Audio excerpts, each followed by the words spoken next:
I found an unusual joy in letting myself go in this project, and was often surprised by the images appearing on the black cardboard, a technique that came out naturally, although it had never interested me before.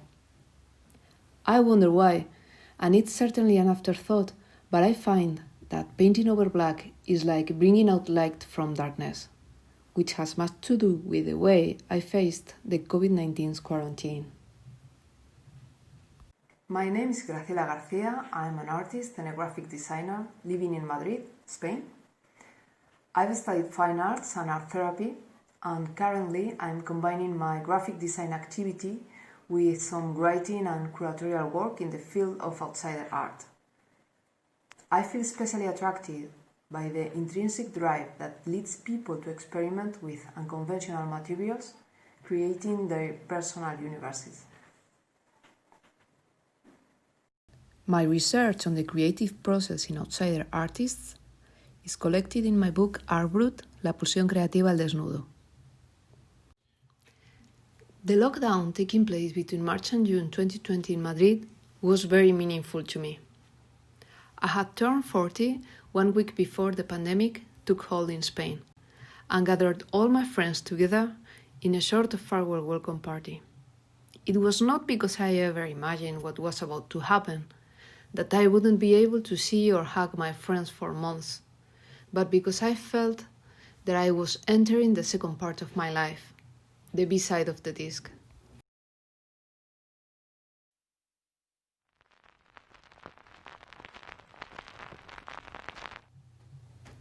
By that time, I was feeling rather introspective and eager to devote to creativity.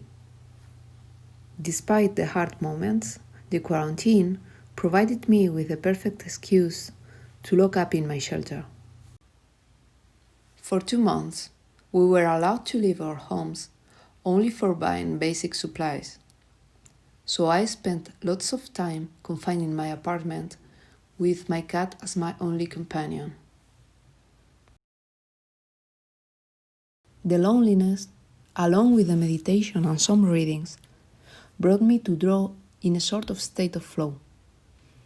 Then all these images started to strike my mind, and I committed myself to put them on paper every day. It reminded me of Marguerite Burnand-Provence, a Swiss artist that undertook a completely new work after the traumatic experience of the World War I. She felt these compositions were somehow coming from outside, as if she was in contact with some archetypal knowledge.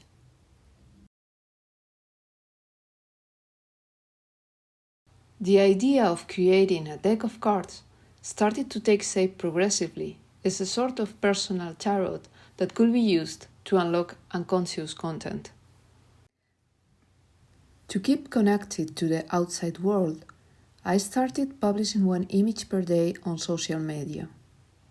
Then it happened that Andi, with whom I share a very good friend, took them as a trigger for writing her own short stories. I received the news of having someone at the other side of the ocean, confined as me, having her own trip with my images, as something really comforting. We were silently accompanying each other. I didn't want to get immersed in Andi's writing until the end of my creative process. I knew that at the moment I interrupted the flow, inspiration would go off. Later on, when the lockdown was over and hence our project too, I was delighted diving into Andi's imaginaire and finding intriguing coincidences between her writings and my images. The most striking one is called the Seraph. I dreamt of a magic bird fluttering in the night sky.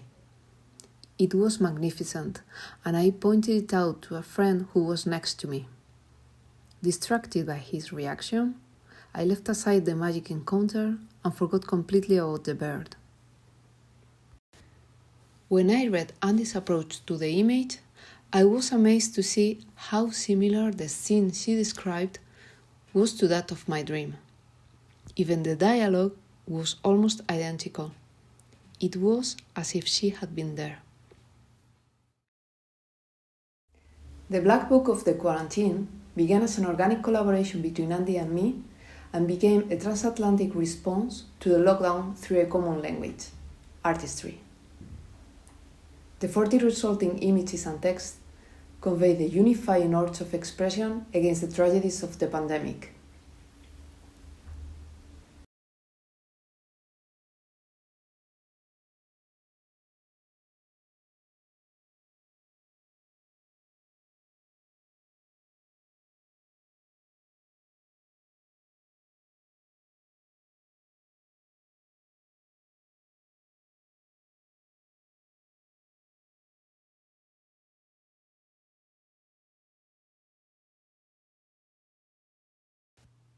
Currently, I'm working at my website, which will be available in December.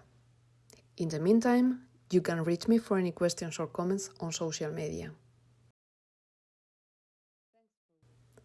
Thanks for watching.